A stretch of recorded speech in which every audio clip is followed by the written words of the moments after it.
Wow. The game plan is brought to you by Max Jazz Games, whose game Kung Pooby you could be playing right now. Your gaming week is sorted with Kung Pooby, available now on the iOS App Store. Kung Pooby, Kung Pooby, Kung Pooby. Say it enough, play it enough. Get over to the store right now, install it, leave him a review, and just enjoy yourself some games to start your week off. But we have other games to start our week off because this is the Game Plan. It's where we look at the games that come out this week so you can plan out your week in games. Let's take a look at what is coming out this week. Kicking things off with Iron Harvest is coming out on PlayStation 5 and Xbox Series X and S. A classic real-time strategy game with an epic single-player campaign, multiplayer, and coup, which is also pronounced co-op, set in an alternate reality of 1920 plus.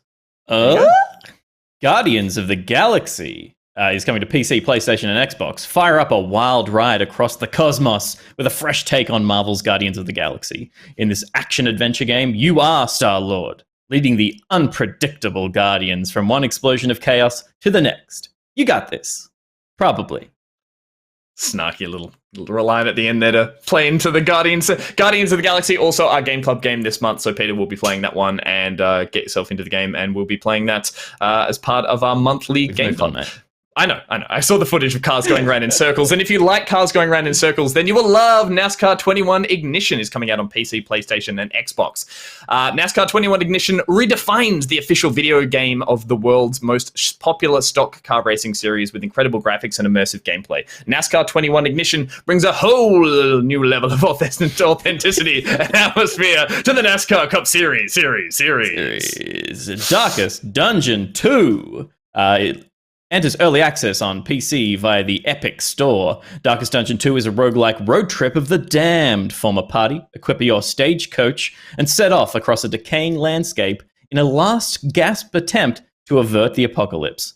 The great dangers you face, however, may come from within. The Unliving is coming to Steam Early Access. Raise the dead as a fearsome necromancer in the dark world of the Unliving. Lead your undead armies into the endless fight in this roguelite action RPG game. Burn cities to ash with devastating magic spells, slay epic bosses, and turn your enemies into morbid servants.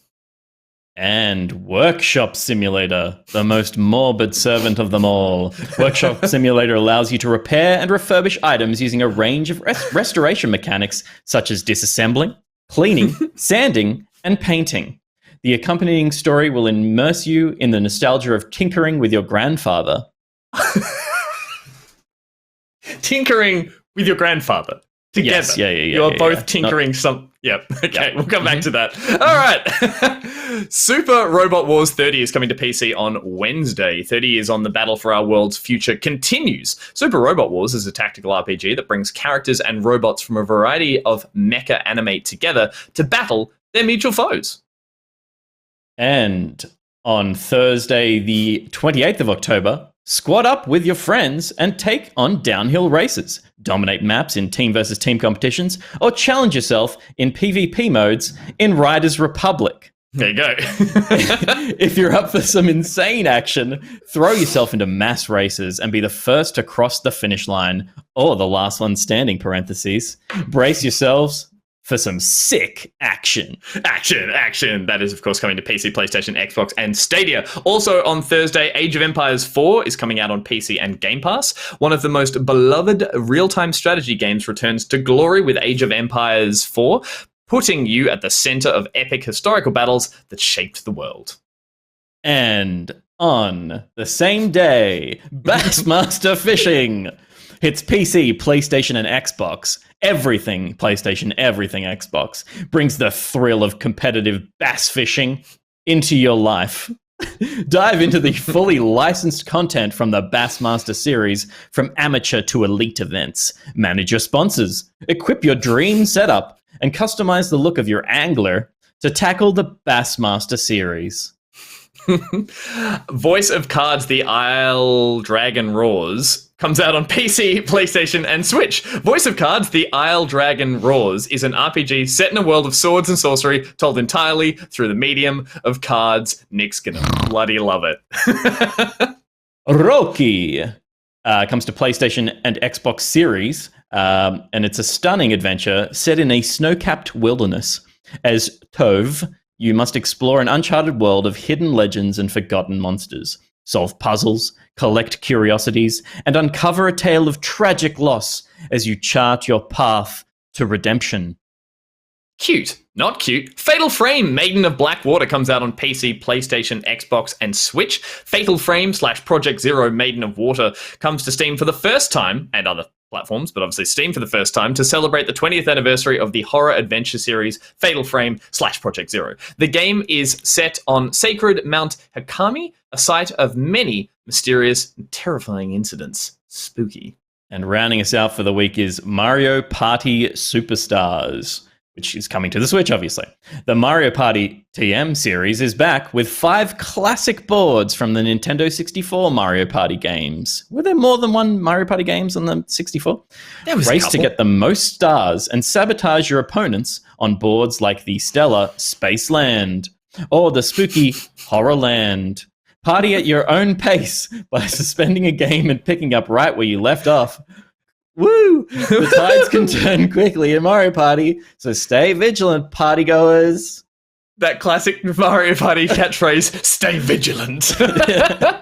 Well, there we go. Now you know what is dropping this week. Let us know what is your plan to play games for this week. Peter, there was a lot of games there. And I first of all, before we dive into this, I must commend you because Nick's not here. Pete has to talk through these and he also has to switch the footage. So all your lovely drawn out beginnings of like, coming up straight after that. For anyone curious how the show works, Peter is juggling 6 different buttons before he launches into his delightful announcing voice, which again, I want to make the second follow-up point of we often don't read these all the way through. So we start with a tone and sometimes it's like a Price is Right kind of tone, and that game includes, and then you realize it says murder, incest, and finding the who's solving the crime of your murdered parents. And then sometimes we go into the really epic voice and they list really mundane things. So it's like, this game includes multiple players, co-op, a save system that allows you to resume. And we're like, we've just taken the wrong tone, but you commit to the bit, and that's why I love you. You gotta stick to it. You got to stick to it. Out of all those games that are there, Pete, what is the one that jumps out and is going to take up the very little time I know you and I both have this week? Yeah, so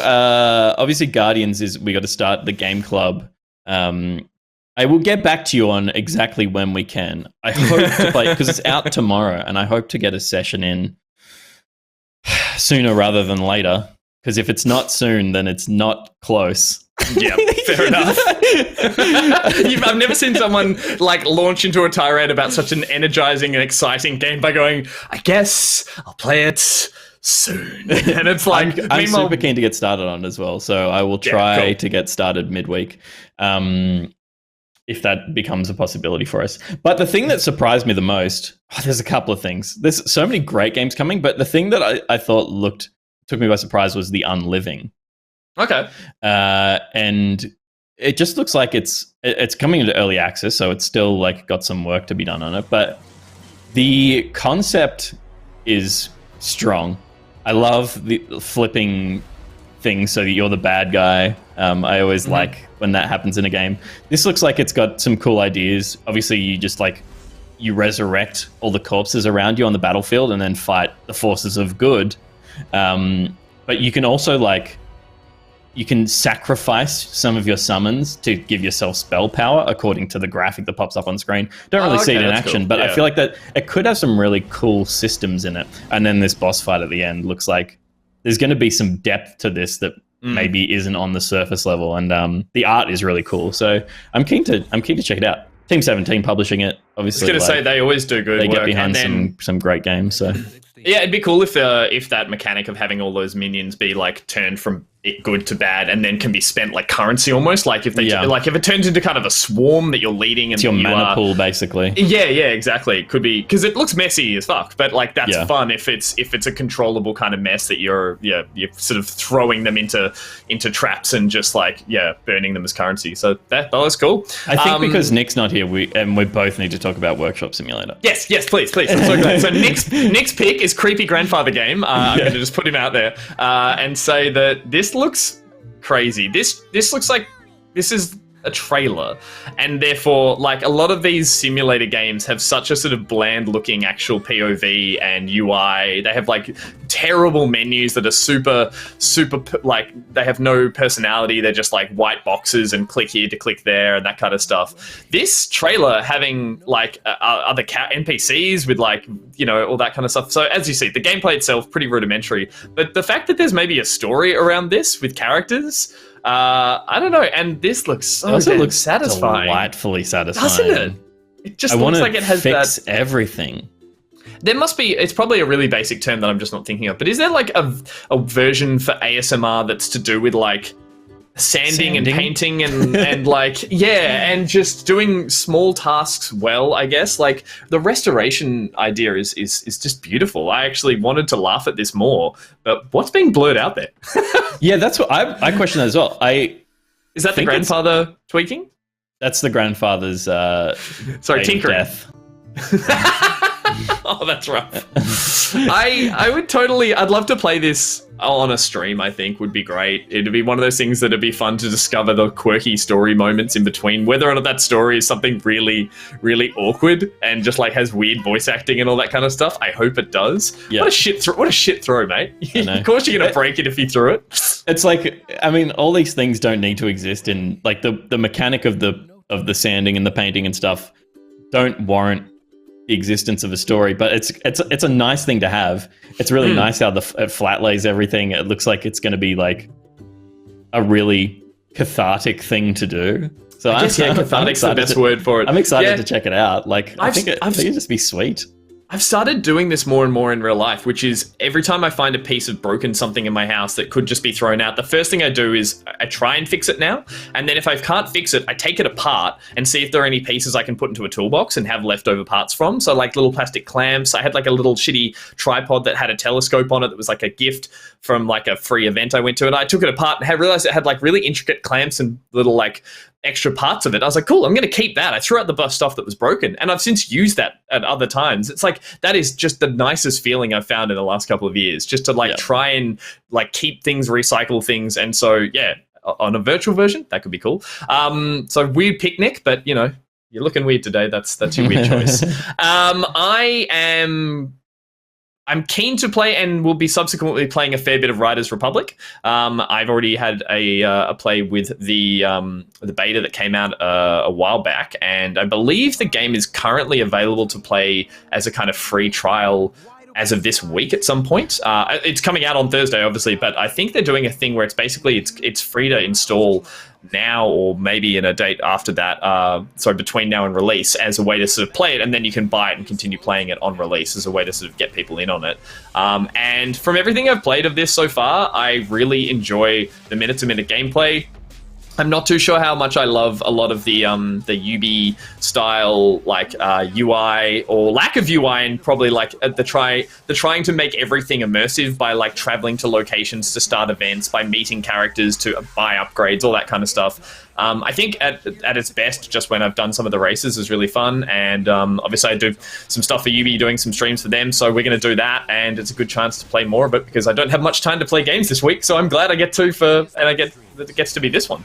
Yeah, it looks like it's fun chaos. I still haven't actually played any, even though we've made a bit of content around it. So I will say that like the actual feeling of the skiing and the feeling of the downhill mountain biking feels very unique and different to any other kind of races or video games I've played. I used to love doing like downhill mountain biking, and I've skied in my life, so I've had experience doing both those sports and really enjoying them, and they do feel the closest to that in a game versus things like the Descenders and stuff, other bike games I've played that always kind of like struggle a bit with it. There's a cool physics system to it. I tried getting into Steep because I really like skiing and I thought it'd be a great game, but that game was hampered by a kind of really slow plodding nature of getting up and down the mountain, and like it just never felt fun, whereas they've definitely ratcheted up the fun in this version of it. Yeah, 100%. So I think if this gets a good launch and gets a good player base, there'll be a lot of fun to be had in it. Cool. And there's a lot to explore in it. But so I'm definitely going to get the bunny pack. And the bunny pack pre-order. The bunny pack. Oh my god. It is a good time waster in that sense. So I'm looking forward to playing a bit of that. So there you go. As we mentioned before, let us know in the comments below or in the chat what you guys are planning to play this week. There's a lot of games there.